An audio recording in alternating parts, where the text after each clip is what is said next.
Welcome to the deep dive. Today we are getting into something, well, pretty huge in international law. Mark June 25th, 2025 on your calendars. That's when Ukraine and the Council of Europe signed this really historic agreement. They're setting up a special tribunal just for the crime of aggression. And look, this isn't just legal paperwork. It feels like a really profound statement, doesn't it? A challenge to how we think about international order, about accountability. It absolutely is a massive statement. So in this deep dive, we're going to try and pull back the layers on this special tribunal. We'll look at, what exactly it is, why people feel it's so urgently needed, how it's trying to fill some pretty big gaps in international law, and importantly, the major hurdles it's still facing. There are quite a few. Yeah, absolutely. Our mission today, for you listening, is to really equip you with a solid understanding of this whole thing. It's complex, legally, politically. Think of this as your shortcut to being genuinely well-informed on something that honestly could reshape international justice as we know it. So let's start right at the beginning. Why a new tribunal? We have the International Criminal Court, the ICC. That seems like the obvious place, right? That is the million-dollar question, isn't it? And it's true, the ICC is doing absolutely vital work, prosecuting war crimes, crimes against humanity, genocide in Ukraine. They've even issued arrest warrants, like the one for Vladimir Putin regarding unlawful child deportations. Yeah. But, and this is the crucial but, it hits a fundamental wall when you talk about the crime of aggression in this specific situation. Okay. So the key thing here is that while the ICC handles those other terrible crimes, its own rule book, the Rome Statute, it has this kind of built-in blind spot for aggression by countries like Russia that haven't signed up. Is that it? It's a basic jurisdiction gap. That's exactly it. The ICC's power, its jurisdiction over aggression, is limited. It generally only applies if a state has signed the Rome Statute or if the UN Security Council refers the case. Russia, as you said, isn't a party to the statute. Right. And while the Security Council could technically refer it, well, Russia has veto power there as a permanent member. So that route is politically blocked. It's a classic international stalemate. A real legal dead end, then. And what about just changing the rules? Amending the Rome Statute for the future? I mean, that happens in international law sometimes. It does, but amending the Rome Statute, look, it's a marathon, not a sprint. We're talking years, potentially many years, for changes to be agreed upon and actually come into force. Plus, even if they did, you'd get into really tricky legal arguments about applying it backwards, retroactively, which makes it pretty impractical for getting timely accountability right now in this conflict. That's why this new focused approach is being pushed so hard. Okay, that makes sense. The usual tools are just too slow or blocked. So this special tribunal zeroes in just on aggression. What is the crime of aggression exactly? It sounds a bit abstract, maybe. It's actually quite specific. Article 8 bits of the Rome Statute lays it out. It talks about the planning, preparation, initiation, or execution of an act of aggression that is a manifest violation of the UN Charter. So think of it as the act of starting an illegal war. The planning, the orders, unleashing the military force, all clearly breaking the UN Charter, which is, the world's rule book for peace. And this isn't a new idea, right? Yeah. I seem to remember the Nuremberg trials after World War II had some strong words about this. Oh, absolutely. Deep historical roots. The Nuremberg Tribunal famously called initiating a war of aggression the supreme international crime. They even called it the father of all other crimes. Their reasoning was, well, without that initial act of aggression, the war crimes, the atrocities that follow, they simply wouldn't happen. It contains, in their words, the accumulated evil of the whole. Wow, the accumulated evil of the whole. That really hits home. It's the starting point, the original sin, so to speak, that unleashed everything else. So this tribunal is going right for that root cause. Given that gravity, who specifically is it designed to prosecute? The mandate is very clear on this. It's aimed at senior Russian political and military leaders, the people in positions enabling them to direct or control the political or military actions of the state. Our sources specifically mention the so-called Troika, President Putin, Prime Minister Mishustin, and Foreign Minister Lavrov. But it's not necessarily limited to them. It could potentially include leaders from allied countries, maybe Belarus or North Korea, if evidence shows they actively participated in the aggression itself. And it covers more than just the invasion starting in 2022. Yes, its scope is broader. It looks back to the annexation of Crimea in 2014 and then covers the full-scale invasion from February 2022 onwards. It's aiming for a comprehensive picture. Okay, so the target is the top leadership, going back to 2014. But even if you have the targets and the evidence, there's this huge issue of immunity, right? International law usually protects sitting heads of state, prime ministers. They have this shield. How on earth does this tribunal plan to get around that? Yeah. That sounds like the biggest legal challenge. It is undoubtedly the most controversial part, and probably the biggest legal lead. Customary international law, the unwritten rules, generally grants this personal immunity, it's called ratione personae, to sitting heads of state, heads of government, foreign ministers. But the draft statute for this special tribunal, it's specifically written to sidestep those immunities. It just doesn't mention them, which is interpreted as allowing for indictments even while leaders are still in office. Whoa. So it's basically saying, look, for a crime this serious, aggression carried out by a state, these personal immunities don't count when an international court is acting for the world community. It's punching a hole right through that traditional shield. That's precisely the legal argument being made. There's a growing body of thought, especially for the most serious international crimes, that says these immunities shouldn't block prosecution before international courts acting for the international community. This tribunal plans to operate squarely on that principle. It's definitely pushing the boundaries. A bold move. And arguably necessary, given what we're talking about. Yeah. But, okay, let's say they get past the immunity issue legally. What about the practical side? Russian leaders aren't likely to just show up in court. Are we talking about trials in absentia, trials without the accused? That sounds controversial, too. It is controversial in international law circles, yes, but it's being seriously considered as, well, a necessary measure to make sure justice isn't completely stalled.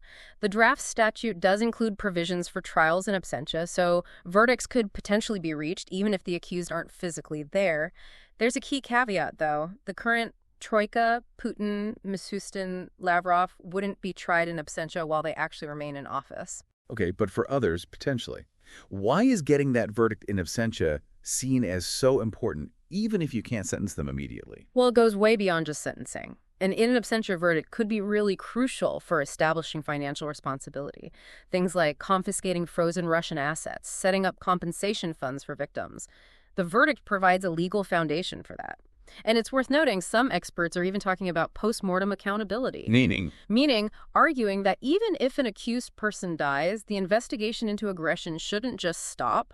They suggest pursuing some kind of quasi-verdict to still establish, historically and legally, that the crime occurred and who is responsible, even if prosecution in the traditional sense isn't possible anymore. That's a fascinating, maybe slightly chilling idea. Establishing guilt even after death.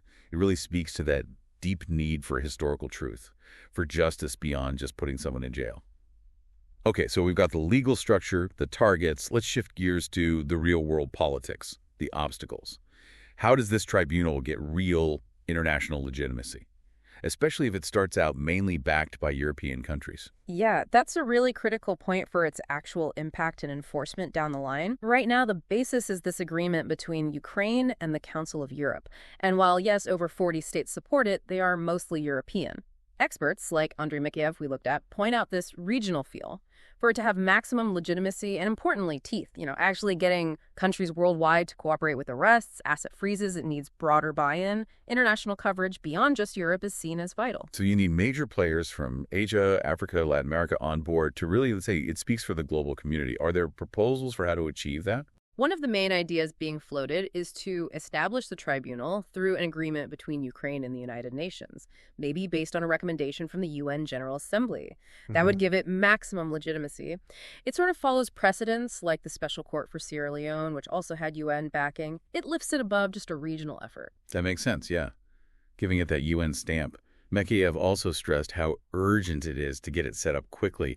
What's the thinking there? Why the rush? He argues it's critically important because once a tribunal is actually established with its rules, its judges, participating countries signed on, it becomes very hard to eliminate. Whereas now, while it's still mostly an idea, it's vulnerable. It could, he fears, be used as a bargaining chip, leverage in negotiations with Russia by, well, various actors, including perhaps the USA. Which brings us to a really tricky area, the U.S. position. Yeah. I saw under former President Trump this sharp turn, right? Refusing to call Russia's actions aggression, voting against UN resolutions from Ukraine condemning Moscow. What's a practical fallout from that shift? It's been described by European diplomats as a major blow to the whole project, a really significant setback. Apparently, U.S. representatives at a key core group meeting explicitly refused to label Russia an aggressor. And if you don't acknowledge the aggression, well, the U.S. can't really participate in giving the tribunal jurisdiction over that specific crime. So there's this real concern that this position could be used as leverage, offering to drop support for the tribunal in exchange for concessions from Russia elsewhere. It definitely throws a wrench in the works. Geopolitics potentially trumping the legal push. Yeah. What about worries from the countries that are supporting it? Are they getting nervous? There is some anxiety, yes, among envoys from supporting nations. Some worry that setting up this kind of tribunal, even if focused on Russia now, could set a precedent, one that might someday be used to investigate their own political leaders for aggression in other conflicts. And of course, there are also straightforward concerns about possible ramifications from Russia's side. Blowback for supporting the tribunal. It adds a layer of political risk for them. It's a tough balancing act, isn't it? Upholding principles versus navigating these really complex global politics. And beyond the diplomacy, what about public perception? How do they plan to fight back against the Russian disinformation? The constant denial of war crimes, trying to sway opinions, especially in Europe. That's seen as a huge challenge. As much about communication as it is about law, experts are stressing the need to just communicate widely that the tribunal will be created, hammer home the message, and crucially that no peace agreements, no compromises, can cancel out the crimes that have already been committed. The idea is to keep justice separate, beyond politics. This seems especially aimed at European publics who are maybe further from the war and potentially more open to Moscow's narratives, anchor understanding in facts. Right, making sure the reality doesn't get lost. One last point on process. The core group working on this has kept things pretty confidential. Participants, the exact statute details. Is that secrecy a strength, or could it backfire? Well, it's seen as necessary right now to minimize obstacles from those who might want to derail the process before it even gets going. Makes sense. However, Andrei Mikheyev did raise a potential, maybe hypothetical risk that the positions taken by envoys in these closed meetings might not always perfectly reflect what their country's top leadership ultimately decides. So you could potentially run into issues of consistency or accountability down the road. Diplomatic cooperation might get trickier when it really counts. Yeah, that highlights that constant tension between needing diplomatic discretion and wanting clear, consistent international commitments. So as we wrap up this deep dive, it's really clear this special tribunal is a huge, determined effort. It's innovative. It's trying to hold Russia's leadership accountable for aggression itself. It's about filling a gap in justice that's existed for a long time, building on historical precedents like Nuremberg. Absolutely. It really reflects Ukraine's demand, as some put it, for new norms for international law written with its blood. It's a push to say, no, acts of aggression like this cannot stand. They won't go unpunished. And it's about reinforcing that rules-based international order that, is supposed to underpin global stability, strengthening it against future attacks. So here's something for you to think about as we finish. As international law keeps evolving, keeps facing these incredible challenges, what is the creation of this particular special tribunal with its unique setup, its controversial bits like challenging immunity? What does it truly signal? What does it mean for the future of holding powerful leaders accountable for aggression? Especially when geopolitics shift and national interests get weighed against these ideals of universal justice. Something to definitely keep pondering as you follow developments in our complex world.